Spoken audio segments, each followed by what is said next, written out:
My name is Hiromi Tsuji, and I'm a professor at Osaka Shoin Women's University in Japan. I specialize in developmental psychology with a specific interest in the development of children from birth to 6 years old.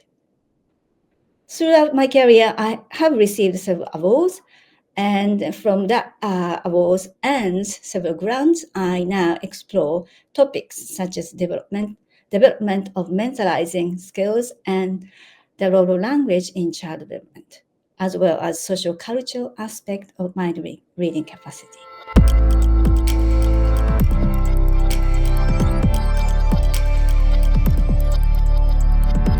Theory of mind is a framework we use to understand and attribute mental states to ourselves and others.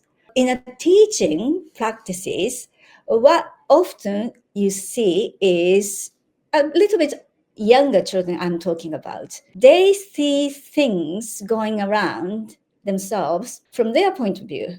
Often they couldn't take other people's perspectives. So what's happening is their emotions and wishes go forward too much, not understanding others. So that leads to some kind of argument against each other.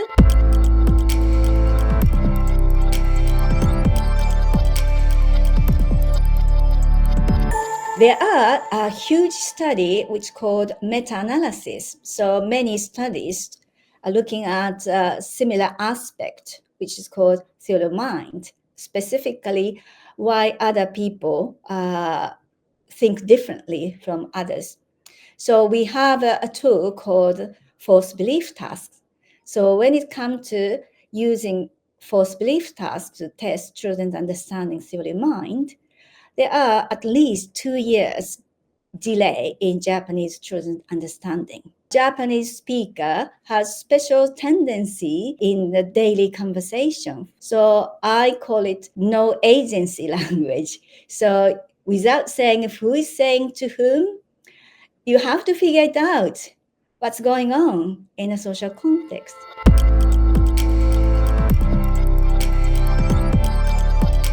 My training study involves explicit training in relation to who is saying to whom what kind of things. We always, in a daily conversation, we drop the subject. However, we made explicit agency in a story and story quiz in order to understand what's going on in a context. We tested. One is a control group and the other one is a training group. And at the end of the training, actually there was a clear difference between those two groups. I just did a follow-up for that in order to train the other to replicate the same finding. So that was the case. Only for the 4.5 years old.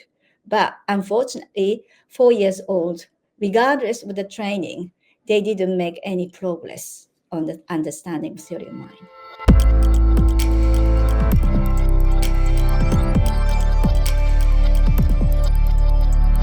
My current research is related to creative thinking. We can't predict clearly, so we have to assume to be able to flexibly behave according to what's going on in the world.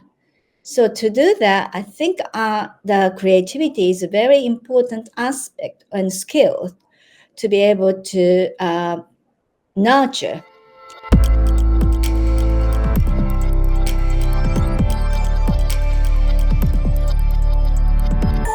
In the elementary school in Japan, as well as a preschool also, I think the very special aspect of education in that age range is, in a good way, there's a good discipline. There is a formality of a clear boundary between the session.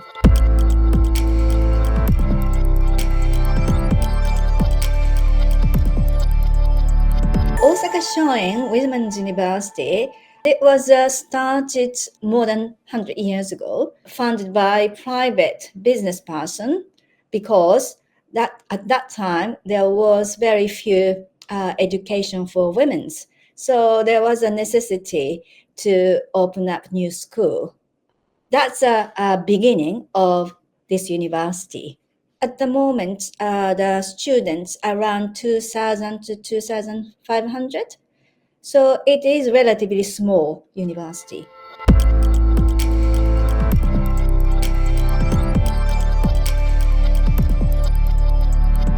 From my experience as a teacher and researchers, I think it's very important to remember that every child is different. It's sometimes difficult to understand the child and navigate their lives as we wished.